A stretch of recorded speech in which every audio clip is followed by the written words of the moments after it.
Olá, alunos, tudo bem?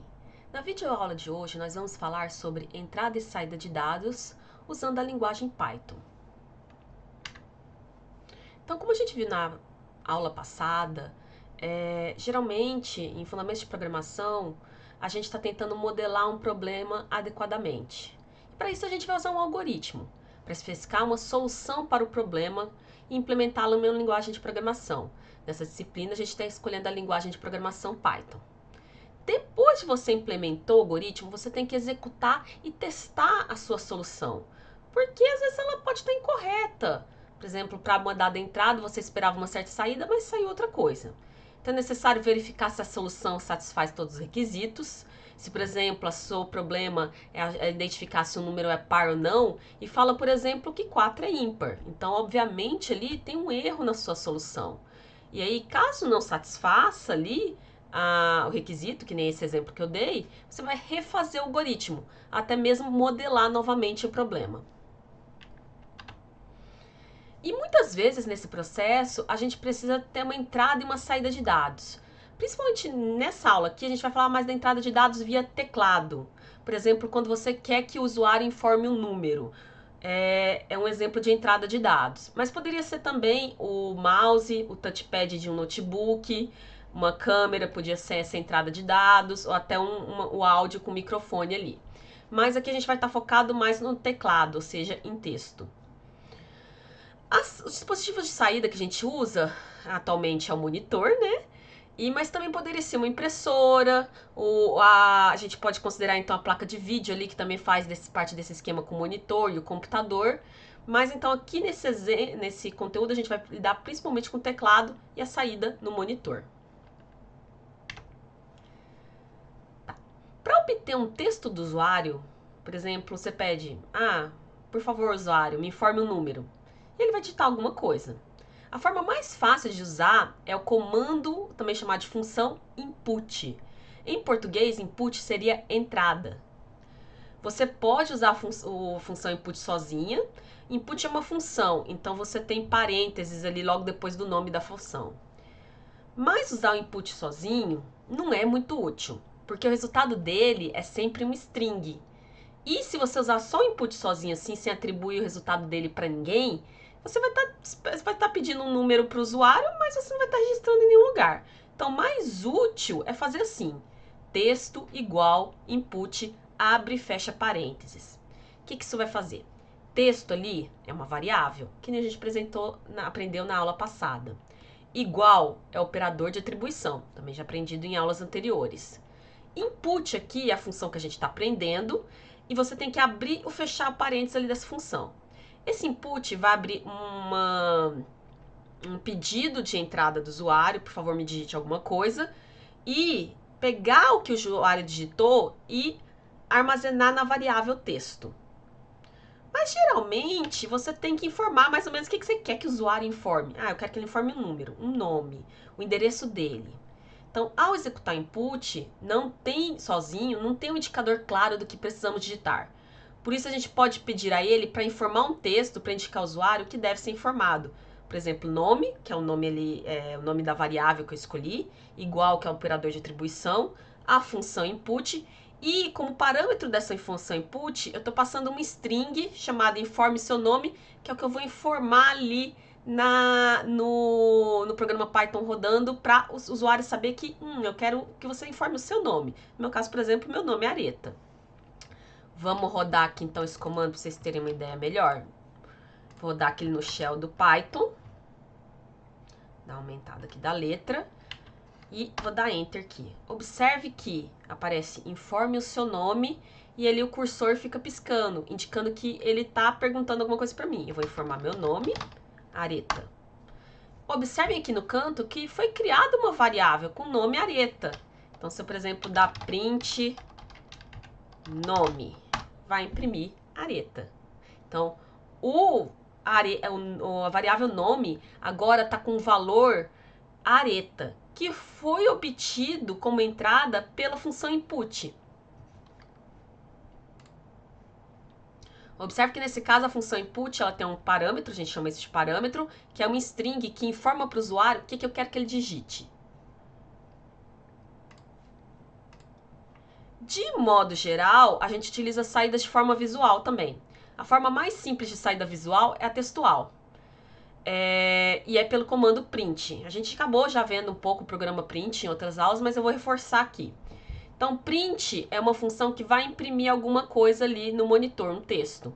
Você pode imprimir um texto, que nem na primeira linha ali, olá mundo, entre aspas. Eu sei que isso ali é um texto porque está entre aspas, ou seja, um string. Ou então com outro comando, que é a função print de novo, mas agora tentando imprimir a variável nome, que a gente criou agora há pouco. Eu já tinha dado no meu exemplo print nome aqui, observem como digitou areta. Mas eu posso, por exemplo, também fazer print, que nem no exemplo ali, e tentar imprimir a string olá mundo. Mais um pouco do input, eu poderia também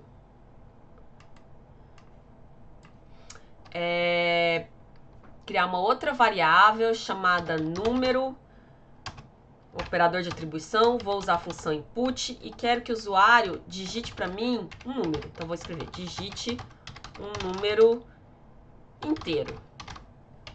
Só para ele saber se eu quero um número inteiro no caso decimal. Digite um número inteiro. Eu vou digitar 15. Ok. Observem que agora em número, se eu dou um print, vai ter o valor 15. Em nome, continua tendo o valor que tinha antes. Areta.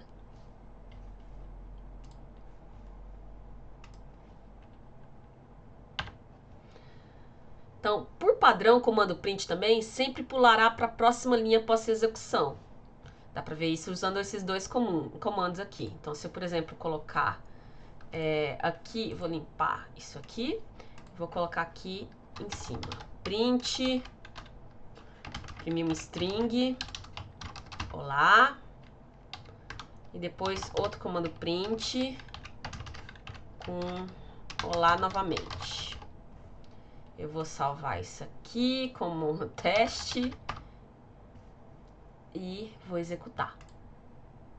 Observem que automaticamente, depois que ele imprimiu olá, ele pulou uma linha e escreveu olá novamente. Mas e se eu quisesse que ele fizesse isso, como que eu faço isso? Dessa forma aqui. A gente pode, caso a gente não queira pular a linha, a gente faz da seguinte forma. Print, o primeiro parâmetros são geralmente separados por vírgula aqui. Observe então que como vírgula aqui, na fora da string, tá? Tem dois parâmetros aqui. O primeiro é o texto que você quer imprimir. E no segundo parâmetro, você escreve end igual, abre e fecha as aspas sem nada no meio, tá? Só para você indicar que você não quer que pule linha. Então vamos testar. Vou copiar e colar aqui. Se eu fizer... deixar o lá aqui só, para só ficar um exemplo igual. E aí eu vou copiar, fazer o mesmo esquema aqui na linha de baixo. Vírgula para indicar que é um próximo parâmetro. Tem que indicar que end igual, ou seja, o caractere que vai terminar ali a linha vai ser vazio. Isso aqui vai acontecer o seguinte, vai imprimir na mesma linha. Em algumas aplicações isso pode ser desejável, então é bom saber isso aqui.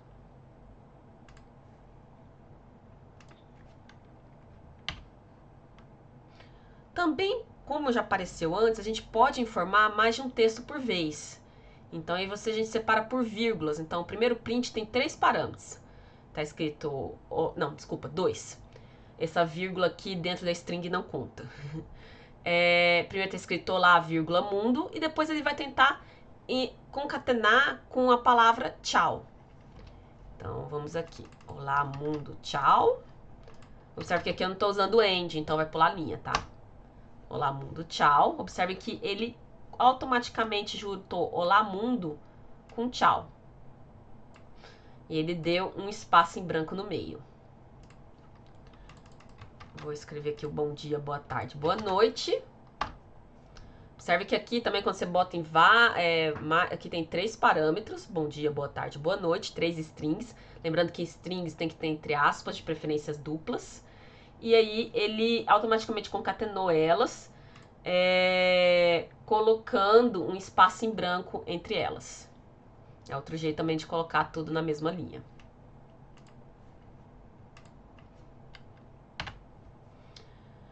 Só que a gente tem um negócio aqui. Até agora, tudo que eu voltei para vocês foi string.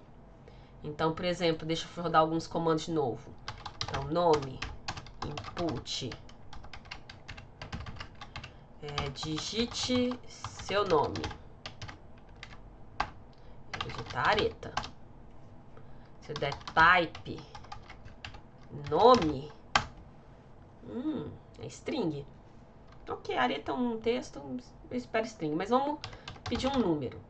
Número, input, digite um número. Vou botar 17 agora. Se eu der type, que é um comando que a gente aprendeu antes, número, também string, mas eu queria que 17 fosse um inteiro para poder fazer cálculos com ele. Então, como que eu faço isso? Então, praticamente todo problema computacional envolve a manipulação de algum tipo de dado. E nem sempre o dado que a gente obteve por um comando de entrada está no formato adequado para o processamento. Por acaso ali no input, mesmo números, ele estava registrando como string. Então, nem sempre o resultado do processamento está no formato adequado para um comando de saída. Por exemplo, se 17 está sendo representado por um string, eu não consigo fazer um cálculo de soma, por exemplo, com ele.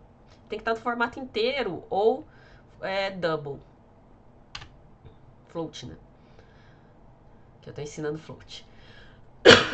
Mas, como tudo em Python, existem comandos para conversão de dados simples.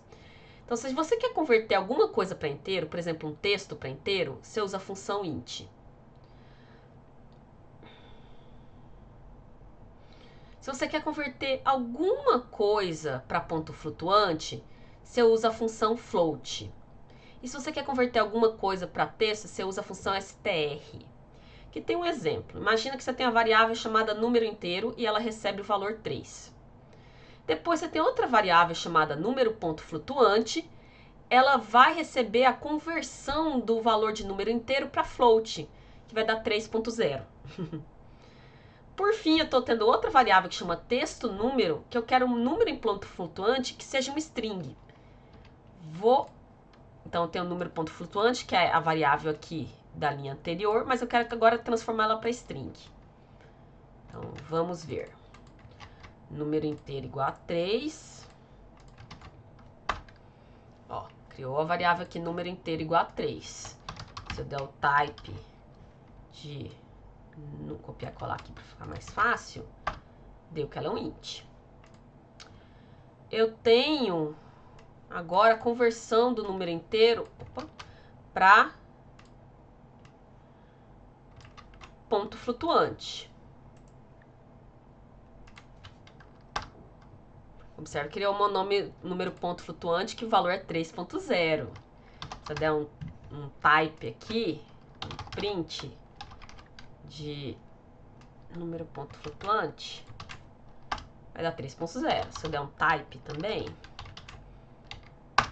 vai dar float, ou seja, a conversão deu certo. E por último aqui, se eu quiser converter isso aqui para texto,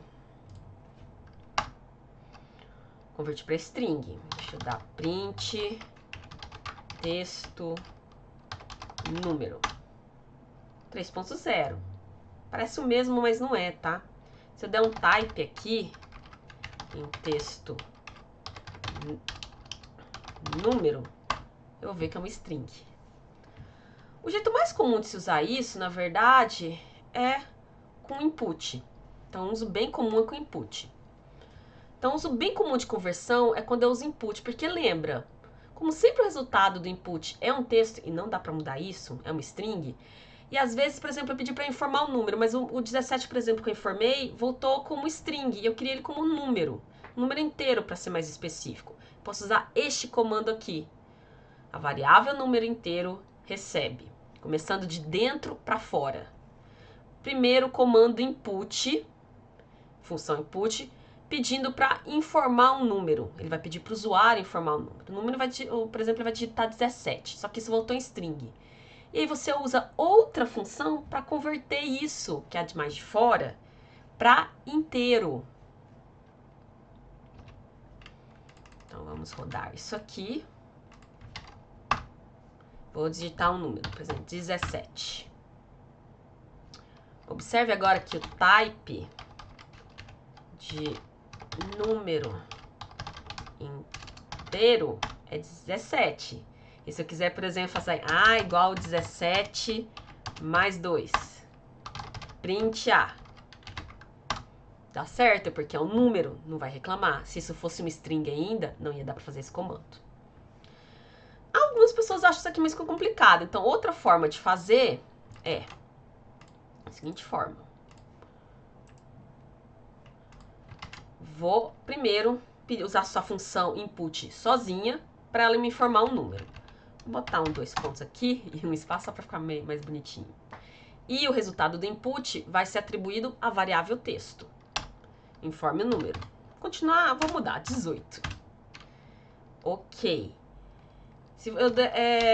Agora eu vou converter o texto para um inteiro. Então eu vou escrever, por exemplo, deixa só para usar o mesmo exemplo, número inteiro recebe int, que vai converter uma string para inteiro. Que string? A representada ali dentro da variável texto, que é uma string. Inclusive aqui do lado aparece texto com 18 com aspas, que é uma forma que a gente quer tirar, que é string. E aí, de novo, eu consigo fazer cálculo com isso aqui. Mais 5. Se não fosse um inteiro, não ia funcionar. Então, tem duas formas de fazer isso. Vai de acordo com a preferência de vocês.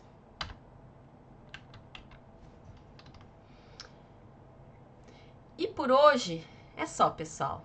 Até a próxima aula.